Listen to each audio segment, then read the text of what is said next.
अस्सलाम वालेकुम। खालिद सैफुद्दीन 9 दिसंबर की कॉल लेके और मैं पहले कराची सेमिनार पे बात करते हैं। हमारे कोऑर्डिनेटर अहमद से रब्ता कीजिए 0342-235-8073 पे। वेन्यू सिलेक्शन के लिए ज़रूरी होता है कि आपकी रजिस्ट्रेशन मुकम्मल हो, तो उसके हिसाब से हम कोई बेहतर वेन्यू कर सकें जहां SOPs और तमाम चीज़ों का ख्याल रखा जा सके, क्योंकि आपको पता है ये सेमिनार तकरीबन 4 घंटे तक चलता है, तो आपको बहुत सारे आपके सवालात होते हैं। तो मेरी रिक्वेस्ट है आपसे कि जल्द से जल्द रजिस्ट्रेशन कराएं, ताकि हम जो हमारे इसके बाद वाले सेमिनार हैं उनकी डेट से स्केड्यूल कर सकें।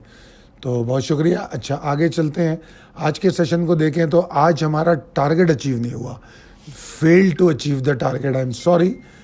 आज की मार्केट, जैसे कल हमने कंसिस्टेंसी देखी थी, हमें बड़ी उम्मीद थी कि आज हम बेहतर पोजीशन देखेंगे। अनफॉर्चुनेटली ऐसा नहीं हुआ। सिर्फ प्री ओपन हाइप में ही मार्केट ऊपर रही और 10 बजे के बाद ही मार्केट नीचे गिर गई।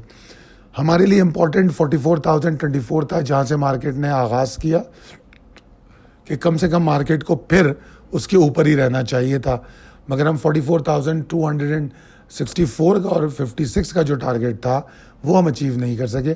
और फिर हमने आगाज़ के साथ ही देखा एक टग ऑफ वॉर की कैफियत 43,896 और 788 के बीच में, और ये दोनों हमारे दिए गए ट्रिगर थे जो बहुत अहम और ज़रूरी थे मार्केट में बुल्स और बियर्स को एक्टिव करने के लिए।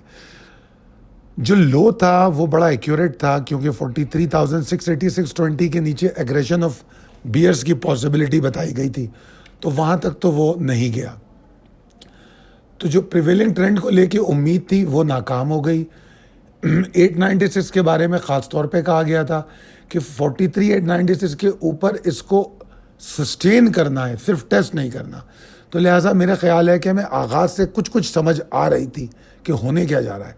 बहरहाल मार्केट जो है इनडिसाइसिव बंद हुई। वॉल्यूम्स आज मज़ीद 18% गिर गए अगर कल के मुकाबले में देखें। अब हम इस स्लाइड पे चलते हैं जिसमें हम थ्रेड्स बता रहे होते हैं। तो ये थ्रेड अपनी जगह पे, इन पे कोई बात करनी अभी बेकार है। लेवल्स अपडेट किए जा चुके हैं, आप स्लाइड देख सकते हैं। अपडेट क्या हुए हैं लेवल्स? कमोबेश वही लेवल हैं, कोई तब्दीली इसमें हमें नहीं मिली। Possibilities and strategies as per technical chart. मैं चाहता हूँ कि आप मेरी जो पिछला स्टांस है उसके साथ ही रहें, और मैं उसी पर स्टेबल हूँ। और अगर मैं आज के सेशन को और पिछले चंद सेशन को देखूं तो मुझे ज़्यादा तो कन्फ्यूजन मार्केट में नज़र आता है।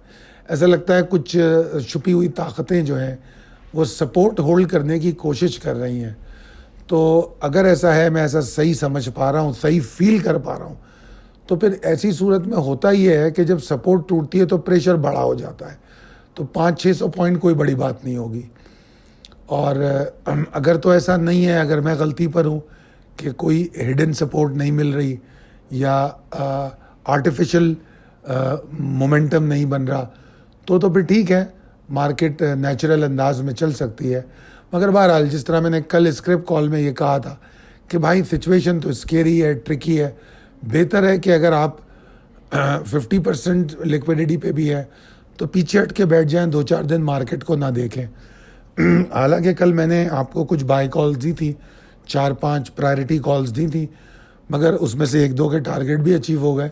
मगर उसके बावजूद भी मैंने ये मशवरा भी दिया था कि जो लोग कंफर्टेबल फील करते हैं वो जाके बाहर बैठ जाए, ना करें ट्रेड करने में सिर्फ परेशानी के और कुछ नहीं होगा, क्योंकि इनडिसाइसिव सिचुएशन बहुत है।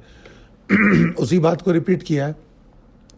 43,686.20 के नीचे एग्रेशन हो सकता है। 44,046 ये एक लेवल रिफ्रेश हुआ है कि अब मैं अगर लॉन्ग की बात करूंगा तो इसके ऊपर करूंगा। अगर मुझे मोमेंटम नज़र आया इसके ऊपर तो लॉन्ग की बात होगी, वरना कोई लॉन्ग वॉन्ग नहीं देखेंगे। शॉर्ट ऑन स्ट्रेंथ या शॉर्ट पर बात करेंगे। और अगर 43,896 के नीचे ही ट्रेड कर रहा है तो ज़रूरत ही नहीं है लॉन्ग करने की। सिर्फ आराम से पीछे हट के बैठें और मार्केट को चेक करें क्या कर रही है। पिछले दिनों मैंने कई दिनों से बार बार बता रहा हूँ कि ट्रिगर्स को फॉलो करेंगे तो इसमें आपका फ़ायदा है। अपने आप को डाइवर्सिफाइड करेंगे, इसमें आपका फ़ायदा है। ज़बरदस्ती मार्केट में ट्रेड करेंगे, सिवाय नुकसान के कुछ नहीं मिलेगा। स्टॉक से अपनी मोहब्बत करेंगे, लेके बैठ जाएंगे, बहुत अच्छा है। हालांकि अगर मुझसे आप पूछें तो मैं पीपीएल को कभी ख़राब स्टॉक नहीं कहता, मैं फौजी फर्टिलाइज़र बिन कासिम को कभी ख़राब स्टॉक नहीं कहता, ई फर्टिलाइज़र को ख़राब नहीं कहता, हपको को ख़राब नहीं कहता, आईसीएल को ख़राब नहीं कहता, फार्मास्यूटिकल बहुत कंपनियां हैं, ख़राब नहीं कहता, सीमेंट के कई स्टॉक हैं जिनको मैं ख़राब नहीं कहता। मगर मैं क्या करूं, अगर इंडेक्स के अंदर प्रेशर है तो अच्छे से अच्छा स्टॉक भी थोड़ा नीचे आ सकता है। तो लिहाजा ये सोच लेना कि मेरा स्टॉक है बहुत अच्छा है मैं रख लूँगा, सिवाय नुकसान के कुछ नहीं है। इसीलिए पिछले तकरीबन 1-1.25 महीने से एक्यूमुलेटेड स्टॉक को सेल करने के लिए कह रहा हूँ। पूरा नवंबर में ये बात कहता रहा हूँ। आई होप कि आपने सुना।